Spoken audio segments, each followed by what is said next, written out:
అందరికీ నమస్తే అండి. నా పేరు అనిల్ కేతా. జనగలం ప్రేక్షకులకు స్వాగతం.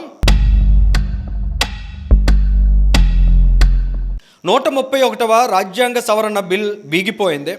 మహిళా రిజర్వేషన్ బిల్ని వ్యతిరేకించారని కొద్దిమంది, డీలిమిటేషన్ ద్వారా దక్షిణాది రాష్ట్రాలకు ఏదో తీవ్రమైన అన్యాయం జరిగిపోతుంటే దాన్ని మేము అడ్డుకున్నామని మరికొద్దిమంది చెబుతున్నారు. అసలు వాస్తవం ఏంటి? స్టాటిస్టిక్స్ ఎలా ఉన్నాయి? మన దేశ స్వాతంత్రం అనంతరం తొలి లోక్సభ స్థానాల నుంచి ఇవాళ వరకు జరుగుతున్నటువంటి పరిణామాలను ఏ విధంగా మనం అర్థం చేసుకోవాలి? ఉత్తరప్రదేశ్ విషయంలో ఏదైతే పదే వాళ్ళకి 80 లోక్సభ స్థానాలు ఉన్నాయని మనం మాట్లాడుకుంటూ ఉన్నామో దానికి సంబంధించినటువంటి నేపథ్యం ఏంటి? వీటన్నిటినీ అర్థం చేసుకోకపోతే, వీటన్నిటినీ క్షుణ్ణంగా గమనించకపోతే ఎక్కడైనా మనం లాస్ అయ్యే అవకాశం ఉంటుందేమో అనే ఆలోచనతో కొన్ని వివరాలను మీ ముందుంచే ప్రయత్నాన్ని ఈ వీడియో ద్వారా చేస్తున్నామండి. తొలి లోక్సభలో 489 స్థానాలుంటే 1971 జనాభా లెక్కల అనంతరం 1973లో 543 స్థానాలుగా లోక్సభ సీట్స్ని ఫిక్స్ చేశారు. సో ఈ తర్వాత జరిగినటువంటి అంశాలు కూడా ఒకసారి మనం చూస్తే, సెవరల్ ఎలక్షన్స్ జరిగాయి కదండి. అప్ టు 1996 వరకు కూడా మన పార్లమెంట్లో అసలు ఎంతమంది ఎంపీలు ఉండేవారనే విషయాన్ని ఒకసారి చూస్తే ఆ నెంబర్ అటు ఇటుగా మారుతూ వచ్చింది. ఎందుకు మారింది, ఎందుకు తగ్గింది ఆ సంఖ్య అనేది గమనిస్తే, అస్సాం కావచ్చు, పంజాబ్ కావచ్చు, అటు జమ్మూ అండ్ కాశ్మీర్ కావచ్చు, అక్కడ శాంతి భద్రతల సమస్య, అక్కడ ఉన్నటువంటి ఇష్యూస్, సెక్యూరిటీ ఇష్యూస్ కారణంగా కొన్ని సందర్భాల్లో ఎలక్షన్స్ జరగకపోవడం, కొన్ని సందర్భాల్లో ఆలస్యం కావడం, వీటి కారణాల దృష్ట్యా సంఖ్య అనేది మారుతూ వచ్చింది. కానీ 1996 నుంచి చూసినట్లయితే ఈ సెక్యూరిటీ ఇష్యూస్ అన్నీ కూడా కొంత బెటర్ కావడం కారణంగా 543 అనే లోక్సభ ఎంపీల సంఖ్యను మనం చాలా స్పష్టంగా పార్లమెంట్లో గమనించగలుగుతున్నాం. ఇది మన పార్లమెంట్లో ఎంపీల స్థానానికి సంబంధించినటువంటి నేపథ్యం. ఈ తర్వాత ఉత్తరప్రదేశ్తో కదా మనం పదే పోలిక పెట్టుకుంటున్నాం. అక్కడ తమిళనాడు లేదా కర్ణాటక లేదా కేరళ వాళ్ళని ఇగ్నోర్ చేయాలి, వాళ్ళని పక్కన పెట్టాలి. ఎందుకనేది ఇందాకడే మనం మాట్లాడుకున్నాం. ఏది ఏమైనా వాళ్ళు అనుకున్నది వాళ్ళు సాధిస్తారు, వాళ్ళ బెనిఫిట్స్ని వాళ్ళు అచీవ్ చేయగలుగుతారు. కానీ అటువంటి కలెక్టివ్ స్పిరిట్ మనలో ఉండదని ఇందాకడే చెప్పుకున్నాం మనం. తెలుగు ప్రజానీకం యొక్క ప్రయోజనాలను మాత్రమే చూడాలి. ఎందుకంటే గతంలో మనం గడిచిన 2.5-3 దశాబ్దాలుగా చూస్తే రైల్వే బడ్జెట్స్ కావచ్చు, ఇతరత్ర అంశాలు అనేకం కావచ్చు, ఎప్పుడూ కూడా తెలుగు ప్రజలకి, మన తెలుగు రాష్ట్రానికి లేదా తెలుగు రాష్ట్రాలకి గడిచిన దశాబ్ద కాలంగా కొంత అన్యాయం జరుగుతూ వచ్చింది. దాని మీద అనేక సందర్భాల్లో మనం మాట్లాడుకుంటూ ఉంటాం. ఇక్కడ ఆంధ్రప్రదేశ్, ఉత్తరప్రదేశ్ ఈ 2 రాష్ట్రాల మధ్య రిజిస్టర్డ్ ఓటర్స్ సంఖ్య ఎలక్షన్ టు ఎలక్షన్ ఏ విధంగా మారుతూ వచ్చాయి అనే విషయాన్ని ఒకసారి మనం అబ్జర్వ్ చేస్తే ఇంకొంచెం క్లారిటీ వస్తుంది. ఎందుకంటే ఈ డేటా స్టాటిస్టిక్స్ ఏం చెబుతున్నాయనే విషయాన్ని అర్థం చేసుకోకపోతే రేపు ఫైనల్గా ఏదైనా డిసైడ్ అయ్యేది వీటిని బేస్ చేసుకునే. కాబట్టి ఖచ్చితంగా మనకి అన్యాయం జరుగుతుందా, న్యాయం జరుగుతుందా అనే విశ్లేషణ మనం చేసుకోవాలంటే ఇలాంటి సమాచారాన్ని ఖచ్చితంగా అధ్యయనం చేయాల్సిన అవసరం ఉంది. ఆంధ్రప్రదేశ్ రాష్ట్రంలో 1999 సంవత్సరంలో రిజిస్టర్డ్ ఓటర్స్ సంఖ్య ఎంత అంటే 4.97 కోట్లు, సుమారుగా 5 కోట్ల మంది. ఇదే సంఖ్య 2004 సమయానికి ఒకసారి మనం గమనించినట్లయితే 5.11 కోట్ల మంది రిజిస్టర్డ్ ఓటర్స్ అయ్యారు.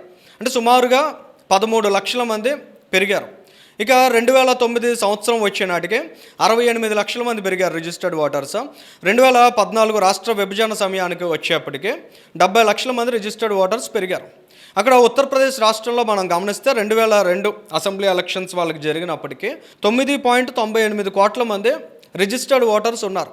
అంటే మనకంటే రెట్టింపు ఉన్నారు అక్కడ. సో 2007 సంవత్సరం వచ్చే నాటికి 1.36 కోట్ల మంది పెరిగారు. 2012 సంవత్సరం వచ్చే నాటికి 1.40 కోట్ల మంది పెరిగారు. అంటే మన దగ్గర 68 లక్షలు పెరిగితే అక్కడ 1.36 లక్షల మంది పెరిగారు. ఎందుకంటే జనాభా డబల్ కాబట్టి అక్కడ కూడా అదే రేషియోలో పెరిగారు, అదే పర్సంటేజ్లో పెరిగారు. మన దగ్గర కూడా అదే పర్సంటేజ్లో పెరిగారు. ఎటొచ్చి 1999, 2004 మధ్య మనం జనాభా నియంత్రణ పాటించడం కారణంగా మన రిజిస్టర్డ్ ఓటర్స్ సంఖ్య తగ్గింది. జనాభా దగ్గరికి వెళ్ళట్లే, ఇక్కడ రిజిస్టర్డ్ ఓటర్స్ సంఖ్య తగ్గింది. సో ఈ స్టాటిస్టిక్స్ చాలా స్పష్టంగా మనకు చెబుతూ ఉన్నాయి. రేపటి రోజున మళ్ళీ మనం ఈ జనాభా లెక్కలకి వెళ్ళిపోయినట్లయితే ఇవాళ ఆంధ్రప్రదేశ్ రాష్ట్రంలో ఉన్నటువంటి జనాభా ఎంతండి? 5.3 కోట్ల మంది. తెలంగాణ రాష్ట్రంలో ఎంతమంది ఉన్నారు? 3.85 కోట్ల మంది. ఈ 50% సీట్స్ ఏవైతే పెంచుతామని చెప్పారో దాన్ని కానీ మనం అష్యూర్డ్గా అమలు చేయించుకుని ఉన్నట్లయితే మన దగ్గర 38 పార్లమెంట్ స్థానాలు వచ్చి ఉండేవి. అంటే 13 స్థానాలు పెరిగి ఉండేవి. అటు తెలంగాణ రాష్ట్రంలో చూసినా కూడా 26 స్థానాలకు వారి సంఖ్యాబలం వెళ్ళి ఉండేది. ఎక్కడ 17 స్థానాల నుంచి. మరి వాళ్ళ 3.85 కోట్ల మంది జనాభాకి వాళ్ళు డివైడ్ చేసి లెక్క పెడితే ఎన్ని స్థానాలు వస్తాయి? 25 లక్షల మందికి ఒక ఎంపీ స్థానం అనుకుంటే ఎన్ని స్థానాలు వస్తాయి? మన దగ్గర ఉన్నటువంటి 5.3 కోట్ల జనాభా లేదా 5.5 కోట్ల జనాభా అనుకుంటే దీనికి ఎన్ని ఎంపీ స్థానాలు వస్తాయి? ఇవన్నిటినీ ఒకసారి బేరీజు వేసుకోవాలి కదా. ఇవాళ ఎవరైతే అపోజ్ చేస్తూ ఉన్నారో మహిళా బిల్లుని లింక్ చేసిన తరువాత కూడా ఓవైపు మహిళా బిల్లును ఓడించారో, ఓవైపు దక్షిణాదిన ఉన్న ఆంధ్రప్రదేశ్ తెలంగాణ రాష్ట్రాలకి తీరని అన్యాయాన్ని చేస్తున్నారనేది చాలా స్పష్టంగా అర్థమవుతుంది. ఈ అన్యాయం ఇవాళ తెలియకపోవచ్చు, ఖచ్చితంగా రేపటి రోజున మన ప్రజలు అర్థం చేసుకోగలుగుతారో ఎంత దారుణమైనటువంటి ట్రాప్లో మన దగ్గర ఉన్నటువంటి కొద్దిమంది పడ్డారనే విషయం.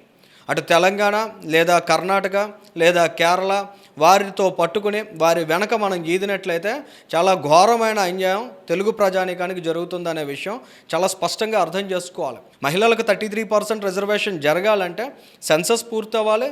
సెన్సస్ అయిన తర్వాత డీలిమిటేషన్ జరగాలి.